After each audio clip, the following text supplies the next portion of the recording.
This is the FPL Draft Zone, your fantasy team's best signing of the season. FPL has officially launched, so it's time to get that watch list sorted because draft night is coming right up.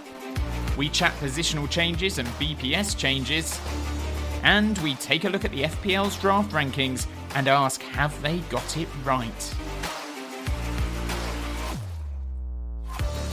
Hello and welcome to the FPL Draft Zone, a podcast all about FPL. I'm Dom Croft. How are you doing? I hope you're well. And today we're going to be looking at the launch of the new FPL season and working out what all those changes mean to draft managers. We've also got the final positional changes to players in FPL, and spoiler alert, there's not many of them. And we're going to take a first look at the draft rankings of players according to FPL and ask which players appear to be in the wrong positions. But before any of that though, we're going to give one last push for you to be a part of our FPL Draft Zone's new draft leagues, which we are launching this season. There's going to be promotion, there's going to be relegation, and all managers who do sign up will be given free access to the brilliant FPL draftnotifications.com service, which sends draft notifications to your phone for all key actions, detailing the manager and the team in your league that owns the players that are getting those points. So no more launching the app and going through every single team to find out who's just won big.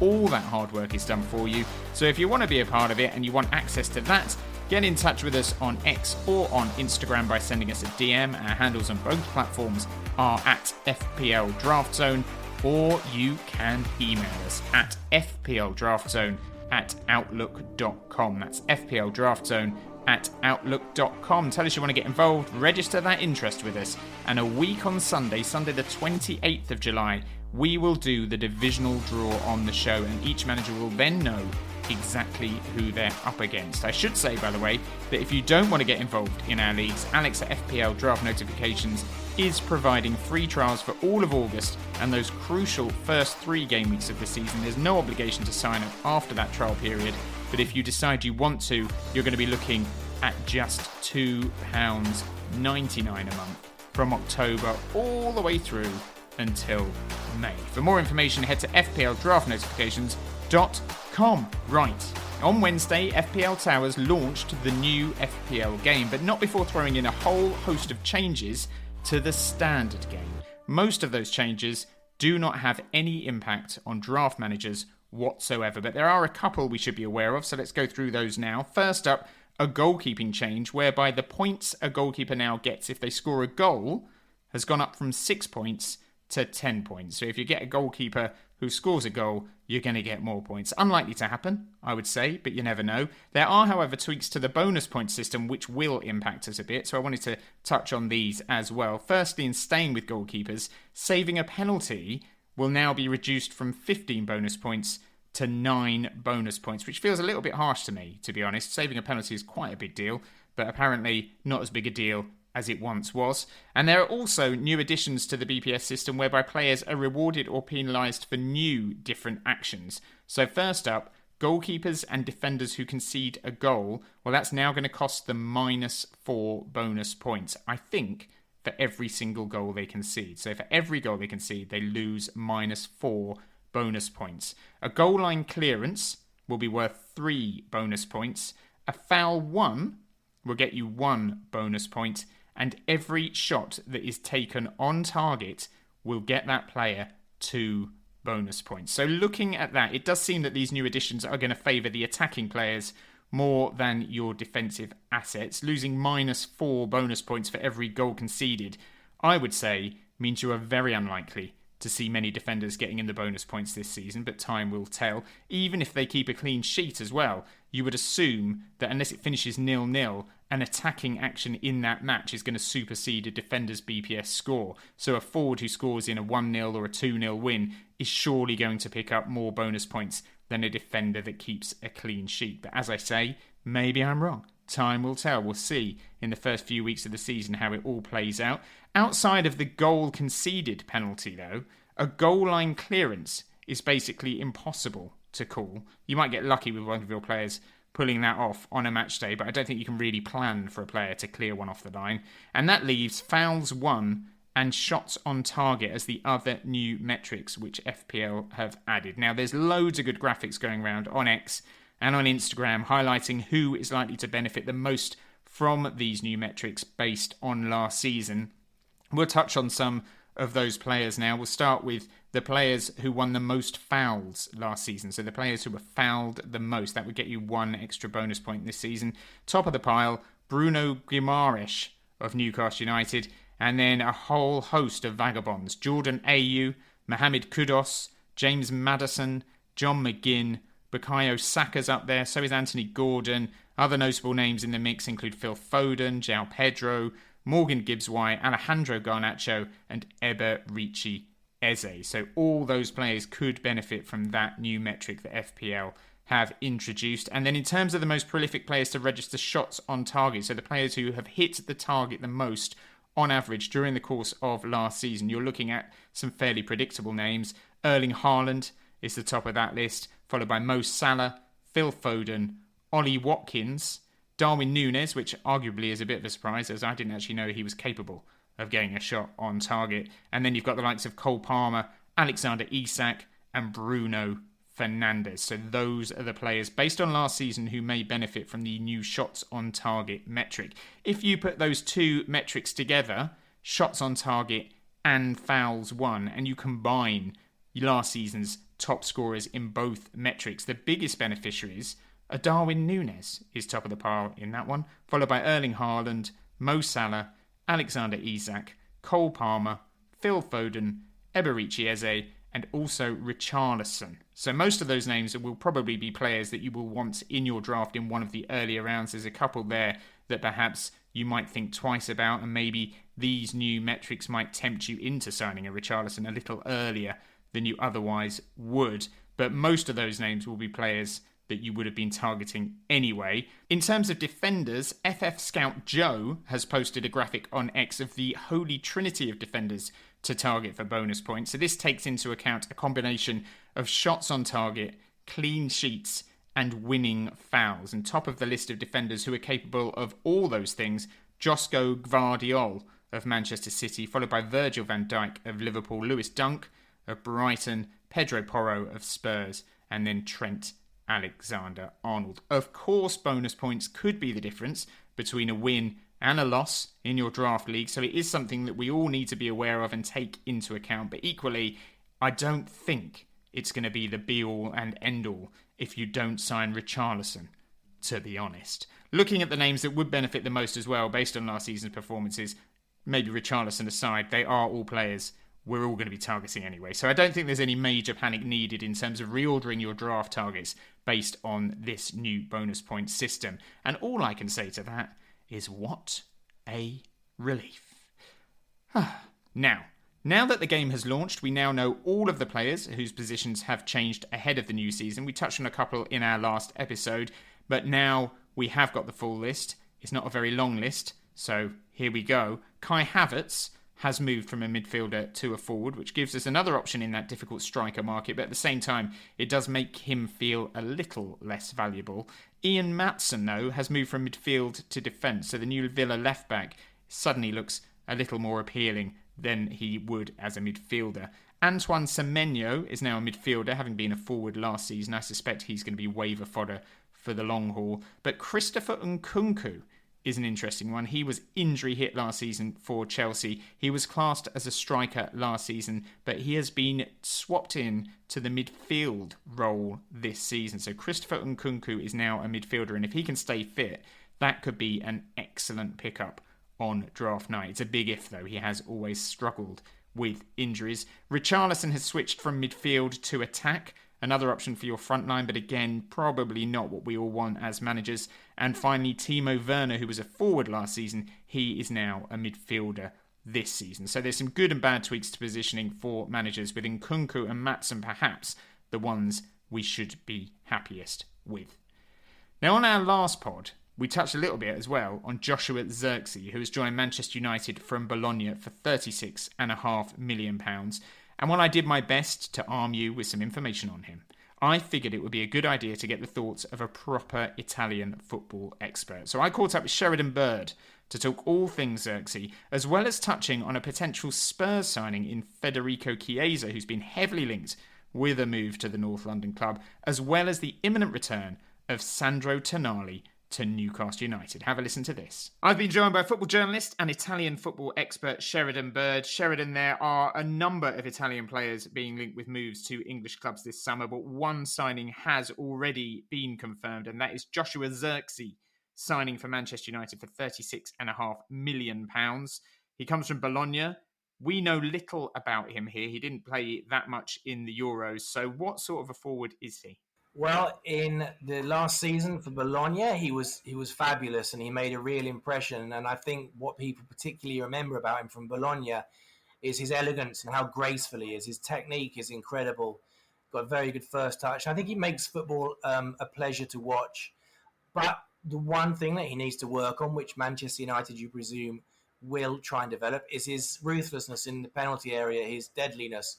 He does occasionally tend to over-elaborate in the box and can score more goals. So I think that's what he's lacking, is just like that dead-eyed marksmanship. Because other than that, he can play as a link man. He can bring wingers in. He's got, like I say, he controls the ball impeccably. So he can bring players in. He can support players, a lone striker, and first time play it out to the wing and to bring other attackers in. And also aerially, he can improve. He's not particularly effective. Speaking to Bologna fans, they don't recall him scoring a headed goal at the Rosso Blu. So there's stuff he can work on, but it's not, he is very, very much a modern version of skillful for a big man, because he is 6'4" and muscular, but he's relatively quick and he's very skillful and he can dribble around people. So he's a fabulous prospect. At the age of 23, he has got margin for improvement, but what he showed last season with Bologna, guiding them to the Champions League for the first time since the mid-60s, he has showed that he is a joy to watch, very skillful. Just needs to get a bit more, like I say, be a bit more dead-eyed in the penalty area, and he could score a lot of goals. But even if he doesn't do that, he'll entertain fans with his street player style. For people who haven't seen him, who would you compare him to as a player who everyone would know?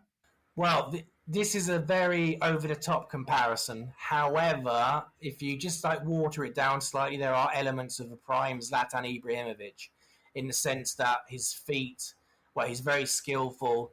He basically is at one with the ball and he moves very well, but his finishing and his contribution in front of goal, not being as high as it could be, are reminiscent of Ibrahimovic when he first arrived in Italy. Famously at Juventus, Fabio Capello said, "Watch videos of Marco van Basten, you should score more with all your gifts." So there are elements of Ibrahimovic, but it's a bit of an awkward, overinflated comparison. But he plays a fun kind of football, and one of his heroes is Ronaldinho. So again, water it down, but just think something a bit like Ronaldinho or a young Zlatan Ibrahimovic. Were you surprised he didn't get much more game time than he did in the Euros? Because we didn't really see a huge amount of him. No, not really, because Ronald Koeman he marches to the beat of his own drum, Ronald Koeman, doesn't he? And he was happy with Memphis Depay and Gakpo. And to be fair to those two, they did pretty well, didn't they? So I know where I live in Italy, they felt he should have got a few more minutes on the pitch. But Ronald Koeman obviously didn't consider him to be a starter or even a first-choice substitute. Now, last season, Marcus Rashford did not have the most memorable of seasons. He was prolific the season before. No one's really sure why he fell off such a cliff last season. But is someone like Zirkzee likely to help someone like Marcus Rashford, seeing as you're mentioning that he drops deep, he can create, he can presumably thrive off forward-running wingers? In theory, yeah. In theory, for Bologna, he played in a 4-2-3-1, but he was the one. And he connected very well with Ferguson, the Scottish player, in the number 10 role. But as I say, he is very good at holding the ball up and moving it out wide, using the pace of whoever's on the wing. And if that is Marcus Rashford, that there could be a connection there. But it's very hard to know where Eric Ten Hag or how he envisages the wide players being for Manchester United. So it's all speculation. But I think he'll improve those around him.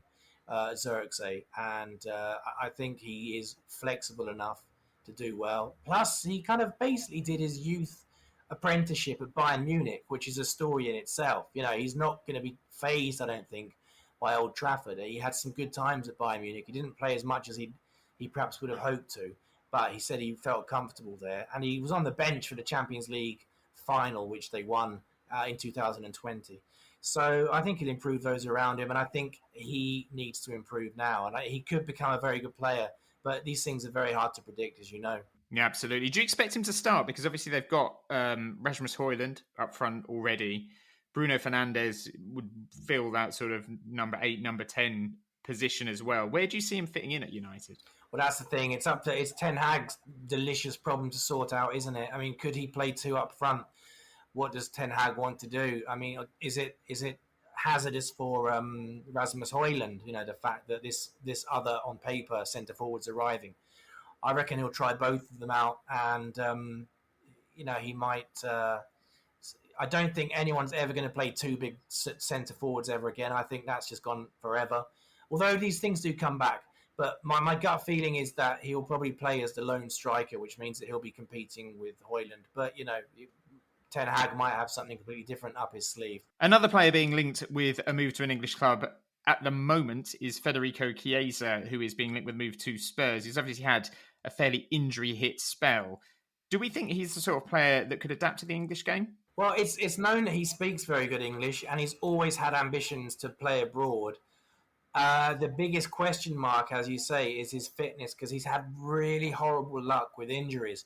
But as unfortunately those of us who support England remember, the first half of the Euro 2020 final was basically Federico Chiesa against England, and that's when he expressed some of his best football that tournament. So if he can get fit, if he can get over, I think, the mental barrier of coming back from a series of injuries and just play freely, which is not easy to do, it takes its toll. If he can get back to the Euro 2020 and before Federico Chiesa, he would make any team in the world better. He's just such a joy to watch. I think he needs a bit of guidance because occasionally he can be a bit of a ball hog, but he's got the makings. Some people think he's better than his father, Enrico Chiesa, who was a Serie A legend in the late 90s. He's definitely bigger and stronger and a bit quicker than Enrico was, and Enrico played a slightly different role, like a centre forward, whereas Chiesa's a wide forward who can come in. But if you can get Chiesa enjoying his football again and play him in the right position, i.e. an attacking wide player, and more importantly, if you can get him fit and resistant, and with the stamina that he once had, he is such a good player. He's just a very good player. He lives for football. He really does love his football. So he's not the kind of player, I think, who'd give you nightmares off the pitch with advertising, private life, anything like that. He genuinely lives for football, which is why it's been heartbreaking to witness his problems with playing out of position at Juventus and fitness issues. But if he's fit and firing, as the cliche goes, he would enhance any team at Champions League level. Absolutely. And obviously, the pace of the game in Italy is very different, I believe, at least. I mean, you'll tell me different if I'm wrong, but it's very different to that of the Premier League. You don't have any concerns about him struggling to adapt to the pace of the game in England? Not really, not if he's fit, because as I say, going back, sadly, to Euro 2020, he didn't, he terrorised the English defence. So it's just about fitness. But he's a player who can just change a match in a second, which is always a good sign of a great player.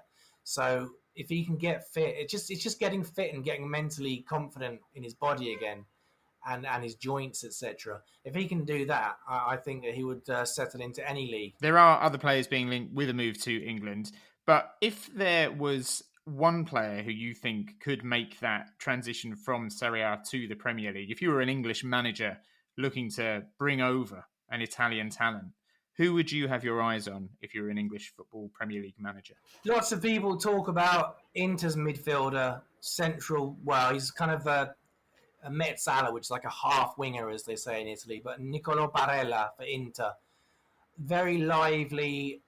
He might be one that you'd have to use sparingly, though, in the sense that he doesn't often finish matches for Inter. He's often subbed. And I think the levels of the Premier League might mean that he would not finish many matches. But he's had a really good season with Inter. And he scored a really good goal at Euro 2024 before the entire Italy team, aside from Gigio Donnarumma basically capitulated. But Barella might be an interesting player to bring England if he wanted to bring to England, if he wanted a new challenge after winning the league title with Inter. And the other guy I mentioned, Gigio Donnarumma, you wonder how long he'll stay at PSG. Obviously, they're paying him tons of money, and he's worth it because as anyone who watched Italy at Euro 2024, he was amazing. His footwork could still improve a bit, but in terms of goalkeeping, which is what he is predominantly paid to do, Donnarumma's, I think, is in the top 3 keepers in the world, along with Jan Oblak, and for me, the number 1 keeper in the world, Thibaut Courtois. And one other player I wanted to talk to you about is Sandro Tonali, who signed for Newcastle last season. He's obviously been unable to play so far, aside from, I think it was 1 or 2 matches. He's due to return in September, I believe. We, as English football fans, haven't had the chance to see him much. What sort of a player are we going to be looking at when he does return? I'd say he did give some glimpses for Newcastle, unless I remember incorrectly. You're just talking about a central, not even a defensive midfielder, but when he first became famous with Brescia in Italy and then joined Milan, and then there were some English language articles, kind of people compared him to Pirlo. He's more a mix of Pirlo and Gattuso in the sense that he's a tough tackler. You know, he doesn't jump out of challenges. Physically, for his age, he was always appeared to be to have developed quickly. But he has got good vision and good passing, similar to Pirlo, but not as good. So I think he's a player that you can just put in central midfield. And if Newcastle are under the cosh a bit and they need someone just to tighten things up and help the defenders out and spot danger and stop danger, then launch an attack, he can do that. But if you let him get forward, or if it's a slightly less worrisome opponent and Newcastle have got the ball more than the opponent, so he can also make things happen at the other end of the pitch. So I'd say he's an all-round midfielder. And I hope that English football, not just Newcastle fans, but I hope that English football gets to see the best of him, because he is an exciting player who's wise beyond his years and can offer so much to the Premier League. Well, hopefully he will return with a bang in September. Thank you for joining us, Sheridan, and thanks for all your insights on the Italian game. My pleasure, Dominic, my pleasure. So Zirkzee, Chiesa and Tonali could all be potential draft options for you this season, but what do we make of the order FPL have ranked this season's assets? Well, we're going to run through the top 24 players now, which would cover the first 2 rounds of draft in a 12-person league, and we're going to see if we think any of those players are in a position not befitting of their quality. So we're going to run through the top 24 now from 1 to 24, and then we'll just pick out a few players that we think may or may not be in the correct position. So according to FPL, draft number 1, fairly predictably, Erling Haaland. Number 2, Mo Salah. Number 3, Cole Palmer. Number 4, Bukayo Saka.